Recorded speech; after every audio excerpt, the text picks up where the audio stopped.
Hello বন্ধুরা, তো আবার আমি নতুন করে আবার ভিডিও করতে শুরু করলাম। তো একটা দুঃখের বিষয়, দুঃখের কারণ আমার ঠাকুমা মারা গেছে, বাবাও মারা গেছে। তো ওই জন্য আমি ভিডিও পোস্ট করতে পারিনি। তো আবার একটা নতুন ভিডিও নিয়ে চলে এসেছি আপনাদের সামনে। তো ভিডিওটি আপনারা দেখতে থাকুন। তো যে ভিডিও দেখাবো আপনাদের পায়রা নিয়ে, ঠিক আছে? পায়রা অনেক ছিল, অনেক, কিন্তু বাবা মারা যাওয়ার পর থেকে পায়রা অনেক মারা গেছে। তো ভিডিওটি দেখতে থাকুন। খুব অল্প পায়রা আছে, খান দশেক পায়রা আছে আপাতত, এখন নিয়ে আসা হয়নি পায়রা। তো যেই পায়রাগুলো আছে আমি দেখাবো আপনাদের। তো দেখতে থাকো, চলো ভিডিও। এই পায়রার ঘর, এই যে খাবার নিয়ে এসেছি, চাল নিয়ে এসেছি। সারাদিন টাইম পায় না।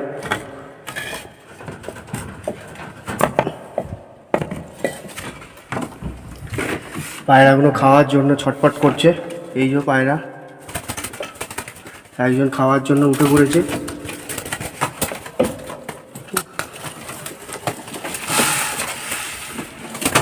এই যে খিদে পেয়ে গেছে, খাওয়ার জন্য ছটফট ছটফট করছে।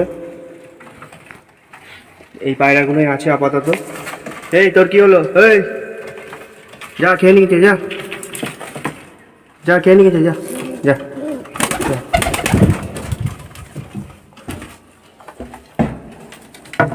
জলটা একবারে নোংরা হয়ে গেছে, জলটাকে ফেলে দেবো।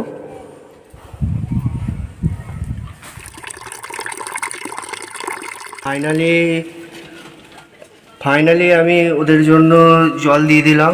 একজন জল খেতেও চলে গেছে, এইখানে জল রাখা হয়। তো পায়রার ঘরটা খুবই নোংরা হয়ে গেছে, পরিষ্কারও করা হয়নি এই সিচুয়েশনের মধ্যে। হ্যাঁ, একটা বাড়িতে দুজন মারা যাওয়া মানে খুবই কষ্টকর ব্যাপার, দুঃখজনক। তো পায়রা অনেক মারা গেছে, এই পায়রাগুলোই রয়েছে। দেখি আবার নিয়ে আসার চেষ্টা করব অনেক নতুন নতুন পায়রা। এই যে এই পায়রাটা দেখতে পাচ্ছ বন্ধুরা, এই পায়রাটা হচ্ছে গিরেবাজ পায়রা। এই একটা গিরেবাজ, এই একটা মুখী পায়রা।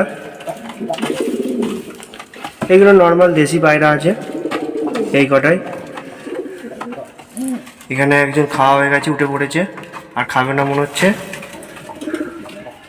বন্ধুরা, এই পর্যন্তই ভিডিও করলাম। তো আবার পরের ভিডিও নিয়ে আসার চেষ্টা করব। চলো টাটা সবাইকে।